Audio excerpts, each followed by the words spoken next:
తదుపరి సింహరాశి.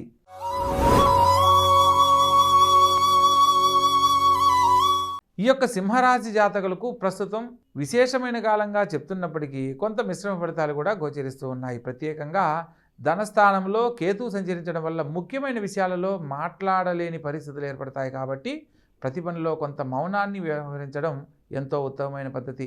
అదేవిధంగా వ్యాధిపతి అయిన చంద్రుడు చతుర్థ స్థానంలో సంచరించడం ద్వారా విద్యార్థి దశలో ఉన్న వాళ్లకు ఉన్నతమైన విద్య ద్వారా మార్కులు సాధించి మంచి ఉన్నతమైన పదవీ యోగ్యతను పొందే సీట్లు, అంటే వాళ్ళు ఎంచుకున్న కాలేజీల్లో సీట్లు పొందడానికి అవకాశాలు కల్పించబడతాయి. కాబట్టి విద్య యందు శ్రద్ధ తగ్గకుండా అనుసరించాలి. ప్రత్యేకంగా షష్టమ స్థానంలో శుక్రుడు మరియు కుజగ్రహ సంచారము, అంటే తృతీయ రాజ్యాధిపతి అయిన శుక్రుడు మరియు చతుర్థ భాగ్యాధిపతి అయిన కుజుడితో షష్టమ స్థానంలో సంచరించడం వల్ల స్త్రీ మూలక వివాదాలకు దూరంగా ఉండాలి. స్త్రీ మూలకంగా కొంత ధన నష్టం జరగడానికి అవకాశం ఉంది. కాబట్టి ప్రతి పనిలో కూడా ఆలోచించి జాగ్రత్త పడవలను. అదేవిధంగా సప్తమ స్థానంలో రవిబుధులు మరియు శుక్రశనుల సంచారం జరుగుతున్న క్రమంలో ప్రత్యేకంగా జీవిత భాగస్వామితో ఎటువంటి వాదోపవాదనలకు వెళ్ళకూడదు.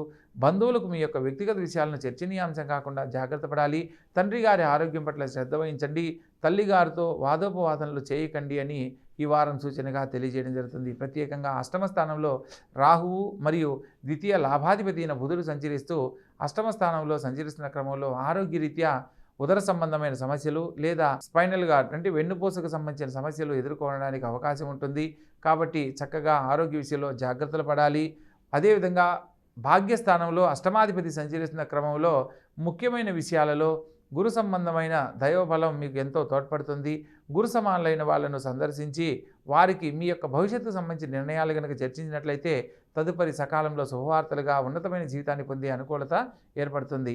మొత్తం మీద ఈ రాశి వారికి రాహుకేతుల మధ్య గ్రహ సంచారాలు జరుగుతున్నాయి. కాబట్టి ప్రత్యేకంగా మహాశివరాత్రి పర్వదినాన ఈశ్వరుణ్ణి ఉపవాస బ్రహ్మచర్య ఉపవాస నియమాలతో మరియు జాగరణ పద్ధతిలో ఈశ్వరారాధన చేయడం వల్ల అనేక రకాల శుభాలు ఈ సంవత్సరం మరలా వచ్చే మహాశివరాత్రి వరకు కలుగుతాయి.